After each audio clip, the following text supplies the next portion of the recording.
Salam sidang jemaat Tuhan yang terkasih. Kita bersyukur hari ini kita bertemu kembali dalam renungan kita. Saya yakin dan percaya sidang jemaat Tuhan masih semangat. Amin. Mari persiapkan hatinya untuk masuk dalam renungan kita. Namun sebelumnya kita memuji Tuhan, kita katakan kepada Tuhan, Kaulah harapan. Bukan dengan kekuatanku ku dapat jalani hidupku, tanpa Tuhan yang di sampingku ku tak mampu sendiri. Engkaulah kuatku yang menopangku. Ku pandang wajah-Mu dan berseru, pertolonganku datang dari-Mu. Peganglah tanganku, jangan lepaskan. Kaulah harapan dalam hidupku. Amin. Firman Tuhan untuk hari ini dari kitab Daniel pasal 5 ayat 1 sampai ayat 16 dengan perikop tulisan di dinding. Demikian firman Tuhan, Raja Belteshazzar mengadakan perjamuan yang besar untuk para pembesarnya, 1.000 orang jumlahnya, dan di hadapan 1.000 orang itu ia minum anggur. Dalam kemabukan anggur, Belteshazzar menitahkan orang membawa perkakas dari emas dan perak yang telah diambil oleh Nebukadnezar ayahnya dari dalam bait suci di Yerusalem, supaya raja dan para pembesarnya, para istri dan para gundik mereka minum dari perkakas itu. Kemudian dibawalah perkakas dari emas dan perak itu yang diambil dari dalam bait suci, rumah Allah di Yerusalem. Lalu raja dan para pembesarnya, para istri dan para gundik mereka minum dari perkakas itu. Mereka minum anggur dan memuji-muji dewa-dewa dari emas dan perak, tembaga, besi, kayu, dan batu. Pada waktu itu juga tampaklah jari-jari tangan manusia menulis pada kapur dinding istana raja di depan kaki dia. Dan raja melihat punggung tangan yang sedang menulis itu. Lalu raja menjadi pucat dan pikiran-pikirannya menggelisahkan dia. Sendi-sendi pangkal pahanya menjadi lemas dan lututnya berantukan. Kemudian berserulah raja dengan keras supaya para ahli jampi, para kasdim, dan para ahli nujum dibawa menghadap. Berkatalah raja kepada para orang bijaksana di Babel itu, setiap orang yang dapat membaca tulisan ini dan dapat memberitahukan maknanya kepadaku, kepadanya akan dikenakan pakaian dari kain ungu, dan lehernya akan dikalungkan rantai emas, dan di dalam kerajaanku ia akan mempunyai kekuasaan sebagai orang ketiga. Tetapi semua orang bijaksana dari raja yang telah datang menghadap tidak sanggup membaca tulisan itu dan tidak sanggup memberitahukan maknanya kepada raja. Sesudah itu sangatlah cemas hati Raja Belteshazzar dan ia menjadi pucat. Juga para pembesarnya terperanjat karena perkataan raja dan para pembesarnya itu. Masuklah permaisuri ke dalam ruang perjamuan. Berkatalah ia, "Ya raja, kekallah hidup tuanku. Janganlah pikiran-pikiran tuanku menggelisahkan tuanku, dan janganlah menjadi pucat. Sebab dalam kerajaan tuanku ada seorang yang penuh dengan roh para dewa yang kudus. Dalam zaman ayah tuanku ada terdapat pada orang itu kecerahan, akal budi, dan hikmat yang seperti hikmat para dewa. ia telah diangkat oleh Raja Nebukadnezar, ayah Tuanku, menjadi kepala orang-orang berilmu, para ahli jampi, para kasdim, dan para ahli nujum. Karena pada orang itu terdapat roh yang luar biasa dan pengetahuan dan akal budi, sehingga dapat menerangkan mimpi, menyingkapkan hal-hal yang tersembunyi, dan menguraikan kekusutan, yakni pada Daniel yang dinamai Beltesazar oleh raja. Baiklah, sekarang Daniel dipanggil dan ia akan memberitahukan maknanya. Lalu dibawalah Daniel menghadap raja. Bertanyalah raja kepada Daniel, "Engkaukah Daniel itu salah seorang buangan yang telah diangkut oleh raja ayahku dari tanah Yehuda? Telah ku dengar tentang engkau, bahwa engkau penuh dengan roh para dewa, dan bahwa padamu terdapat kecerahan, akal budi, dan hikmat yang luar biasa.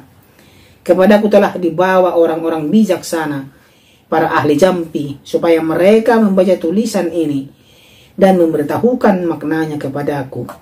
Tetapi mereka tidak sanggup mengatakan makna perkataan itu. Tetapi telah kudengar tentang engkau, bahwa engkau dapat memberikan makna dan dapat menguraikan kekusutan. Oleh sebab itu, jika engkau dapat membaca tulisan itu dan dapat memberitahukan maknanya kepadaku, maka kepadamu akan dikenakan pakaian dari kain ungu, dan pada lehermu akan dikalungkan rantai emas, dan dalam kerajaan ini engkau akan mempunyai kekuasaan sebagai orang ketiga." Demikian firman Tuhan. Tema kita pada hari ini adalah hukuman Allah. Saudara yang terkasih, hukuman adalah suatu tindakan yang diberikan kepada seseorang yang melakukan pelanggaran. Itu adalah hukuman. Hukumannya bisa berupa denda uang atau hukuman badan. Jadi saudara yang terkasih, ini yang terjadi di kerajaan Babel pada waktu Daniel ada di Babel. Kita memasuki pelajaran Daniel pasal 5. Firman Tuhan memberi kita contoh kuat tentang keangkuhan manusia yang berakhir dengan cara yang menakjubkan dan dramatis, yaitu Raja Babel.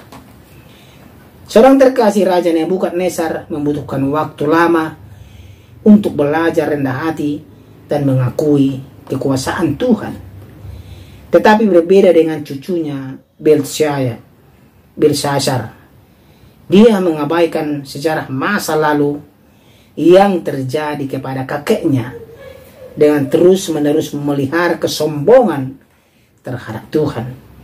Dia merasa dirinya hebat, dia merasa dirinya kuat, makanya dia sombong. Dengan dia menggunakan bejana-bejana bait suci untuk pesta pora di istana, Beltesazar menodai perkakas bait suci itu. Tindakan itu tidak hanya menentang Tuhan sebagai Tuhan dan Juru Selamat, juga serangan terhadap Tuhan sendiri.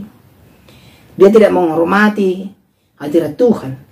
Dia tidak menghormati kekuasaan Tuhan, kekudusan Tuhan. Dia tidak menghormati. Dengan demikian, Beltesazar mengisi cawan kejahatannya, bertindak dengan cara yang mirip dengan tanduk kecil yang menyerang fondasi tempat kudus Allah. Saudara terkasih, dengan menghilangkan kekuasaan dari Beltesazar, cara yang sama Tuhan akan melakukan untuk raja-raja yang sombong di akhir zaman, dan juga tidak menutup kemungkinan bagi orang-orang yang sombong rohani, sombong terhadap dirinya sendiri, yang menganggap dirinya hebat, kuat, tidak mengakui kekuasaan Tuhan, seperti Raja Beltesazar. Beltesazar juga melakukan kesalahan yang sama. Kekuasaan yang dia miliki membuat ia tidak punya rasa takut pada siapapun, bahkan kepada Allah Israel yang seharusnya ia kenal melalui riwayat hidup ayahnya, yaitu Nebukadnezar. Maka ia pun berlaku sembarangan terhadap Allah untuk kesombongan dia, untuk pesta pora dia menyelenggarakan, dia mengambil perkakas dari bait Allah yang dari Yerusalem diambil oleh kakeknya, dan dia memakai perkakas itu untuk berpesta pora, minum anggur, mabuk-mabukan. Ini sangat menodai kekudusan daripada Allah. Tapi dia tidak menghormati kekudusan itu. Seorang tak cukup, ia juga memuji dewa-dewa yang terbuat dari emas, perak, tembaga, besi, kayu, dan batu. Jelas saja Tuhan marah kepada manusia yang melecehkan hadiratnya. Kemarahan Tuhan itu lalu disampaikan melalui tulisan di dinding.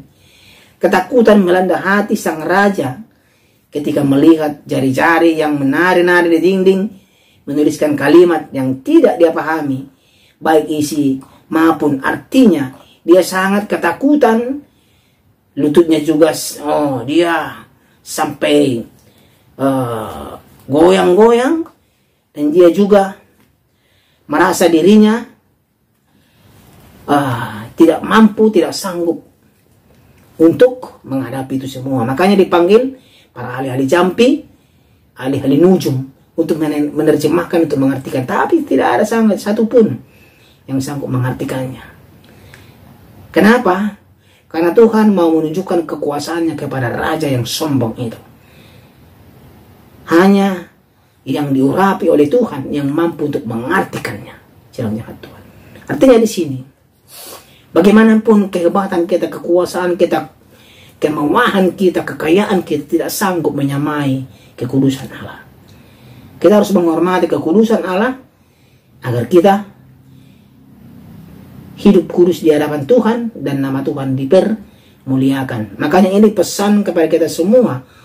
Hukuman Allah bisa terjadi kepada siapapun, termasuk kepada kita sedang jemaat Tuhan.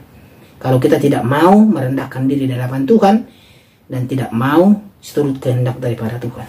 Mari saya kena percaya sedang jemaat Tuhan akan seturut kehendak daripada firman Tuhan dan menghindari kata sombong. Mari kita berdoa. Terima kasih ya Tuhan. Kami percaya kemurahan Tuhan tercurah untuk kami. Kami tidak mau hukuman Tuhan menimpa kami. Karena itu kami mau belajar agar kami tidak berlaku sombong, agar kami selalu memandang Tuhan, menghormati hadirat Tuhan, agar kami selalu bersanding dengan Tuhan. Terima kasih ya Tuhan. Dalam nama Tuhan Yesus Kristus kami berdoa. Ku pandang wajah-Mu dan berseru